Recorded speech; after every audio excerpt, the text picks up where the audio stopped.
잠 못 이루는 밤, 불안과 공황장애로 혹은 마음의 상처로 고통받는 당신에게 잠시 눈을 감고 깊은 숨을 쉬어보자고 이야기하고 싶습니다. 이 시간은 당신의 무거운 삶의 짐을 덜어내는 아주 특별한 시간입니다. 이제 당신에게 꼭 필요한 내려놓기 연습을 시작할 때입니다. 이 영상이 바로 당신이 찾던 신기하게 듣기만 해도 마음이 편안해지는 고전 처방입니다. 에카르트 툴레는 고통은 저항에서 온다고 했습니다. 우리가 함께 읽고 사유할 탈무드의 지혜는 당신에게 저항을 멈추고 현재를 온전히 수용하는 힘을 길러줄 것입니다. 가장 후회 없는 삶을 위한 고전 독서법을 통해 단 한 권으로 인생이 새롭게 바뀐 수많은 사람들의 여정에 동참하세요. 지금 당장 시작해야 할 나를 사랑하는 습관은 바로 이 영상 시청하는 것에서부터 시작됩니다.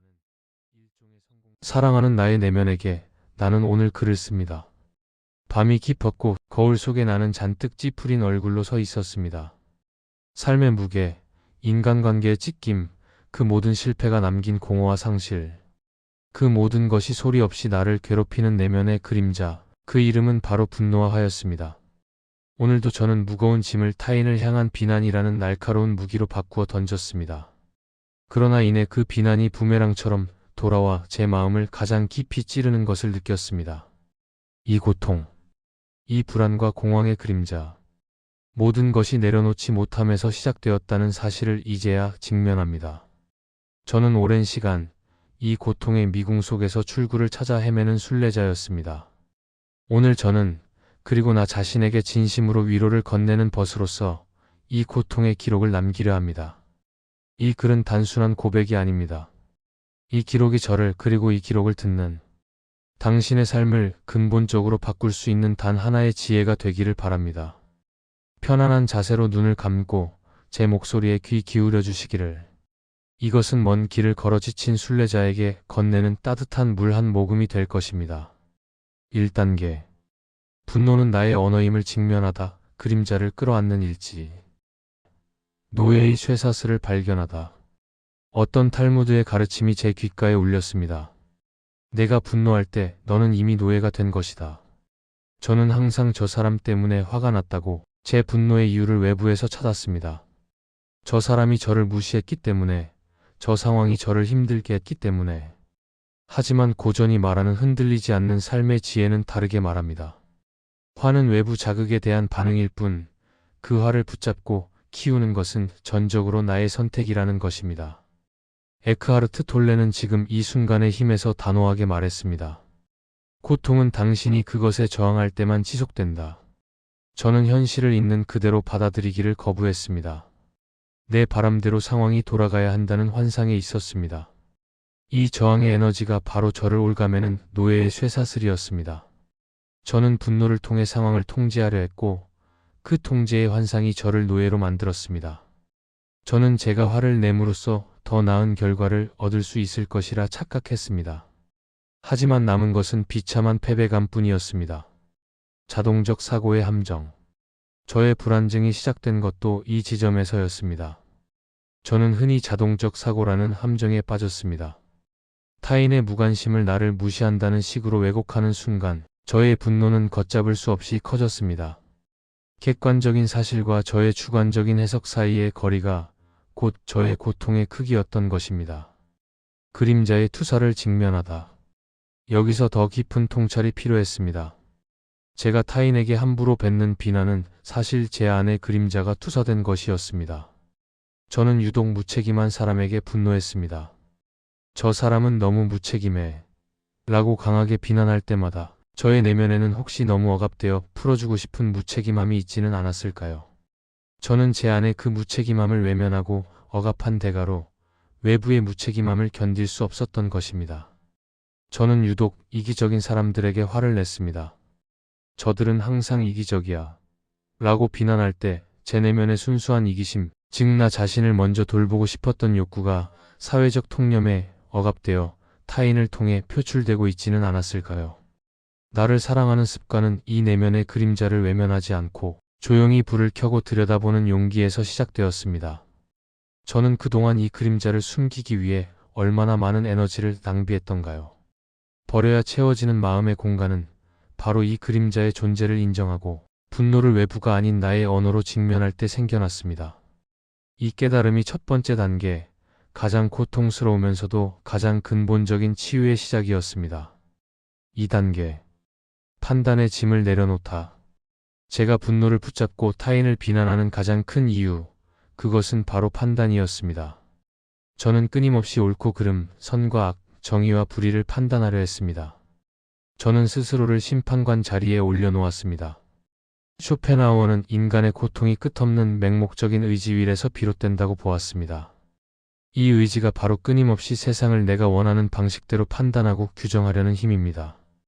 제가 분노할 때 저는 그저 제 의지가 좌절되었음을 표현하는 것뿐이었습니다. 이 판단의 짐이야말로 저의 삶을 무겁게 짓누르는 가장 큰 짐이었습니다. 저는 이 짐을 내려놓지 않고는 단 한 걸음도 자유로울 수 없었습니다. 니체는 저에게 속삭이는 듯 했습니다. 선을 행하는 자에게 악을 행하지 말라. 이것은 도덕적 판단의 잣대를 내려놓으라는 뜻이었습니다. 인간의 모든 행위는 복잡하고 미묘합니다. 저는 타인의 모든 동기와 그들의 내면의 고통을 알 수 없습니다. 그런데도 제가 그들을 함부로 판단하고 비난할 때 저는 스스로 심판관이라는 무거운 짐을 지게 되는 것이었습니다. 얼마나 오만한 행동이었는가요? 이에 대신 인정하기. 이 단계에서 저에게 필요했던 것은 마음속에 미니멀 라이프를 실천하는 것이었습니다. 복잡하고 무거운 판단의 기준들을 버리는 것. 저는 판단 대신 인정을 택하기로 했습니다. 타인의 행동을 저것은 잘못된 것이다라고 판단하는 대신 저 사람은 지금 저렇게 행동하고 있구나라고 있는 그대로 인정하고 받아들이는 것. 이 미묘한 차이가 제 마음의 무게를 수십 톤 덜어주었습니다. 이것은 이해하려고 노력하는 것과는 달랐습니다. 이해는 종종 내가 납득할 수 있는 논리적 틀 안에 상대를 가두려는 또 다른 형태의 통제일 수 있습니다. 하지만 인정은 그저 상대의 존재와 행동을 있는 그대로 놓아주는 것입니다. 나 너의 관계. 상대를 제가 판단하고 이용할 대상이 아닌 온전하고 신비로운 존재로 만날 때 저의 인간관계가 정리되었습니다. 판단의 짐이 사라지니 관계를 유지하는 데 필요한 에너지가 대폭 줄어들었습니다. 루미의 시처럼 저는 옳고 그름의 경계를 넘어선 들판으로 나가고 싶었습니다. 그곳에 진정한 평화가 있다는 것을 알았습니다. 저는 저의 지적, 도덕적 판단이라는 소유물을 내려놓았습니다. 제가 가진 가장 무거운 소유물이었을 것입니다.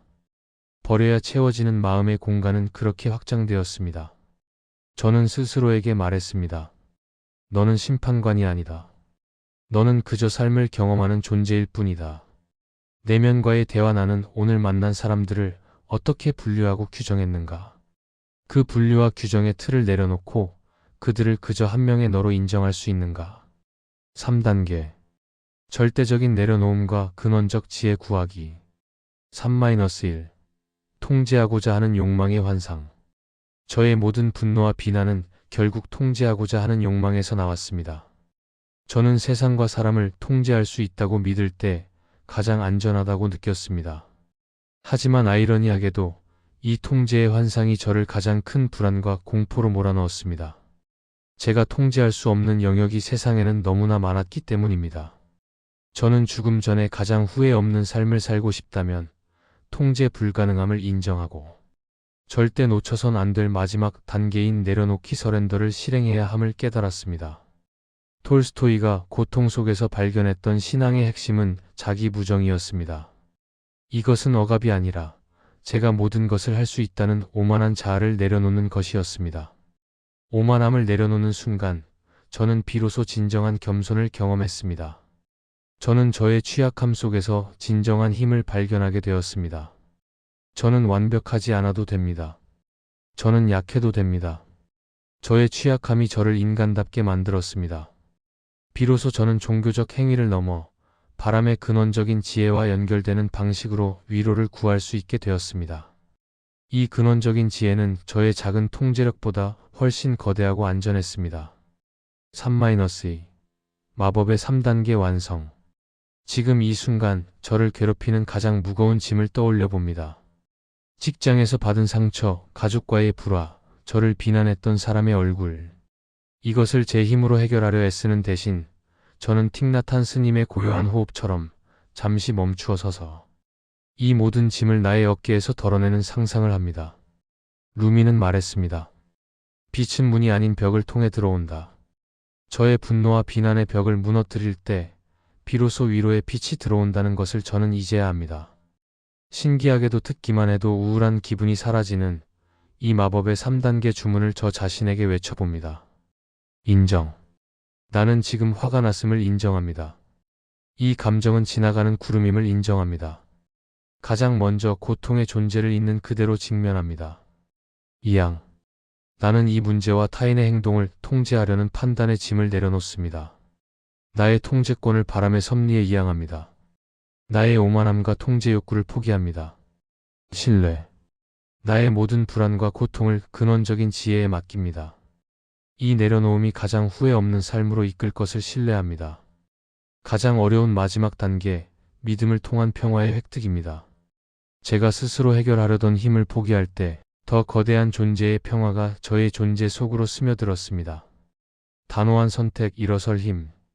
사랑하는 나의 내면에게 오늘 우리는 분노, 화, 그리고 타인을 향한 비난이라는 무거운 짐을 다루는 법을 배웠습니다.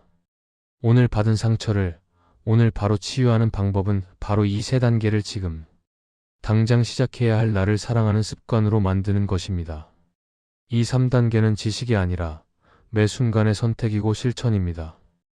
저는 내일 아침 다시 분노할 수도 있습니다. 다시 비난의 날카로운 무기를 꺼내 들 수도 있습니다. 그러나 랄프 wal도 에머슨이 가르쳤듯 인생에서 가장 위대한 영광은 넘어지지 않는 것에 있는 것이 아니라 넘어질 때마다 일어서는 것에 있다고 했습니다. 저는 이미 일어설 힘을 가지고 있습니다. 저에게 필요한 것은 오직 내려놓기라는 결단과 선택뿐입니다. 이 기록을 통해 저의 내면이 흔들리지 않는 삶의 주인이 되고 지혜롭고 성숙한 존재감을 갖기를 간절히 바랍니다. 저는 이제 압니다. 잘 찾은 지혜의 기록 하나가 저의 삶을 영원히 바꿀 수 있다는 것을. 저와 우리 모두의 내면의 평화가 깃들기를 기원합니다. 구독과 댓글, 좋아요로 마음의 여행을 함께 하시길 바랍니다.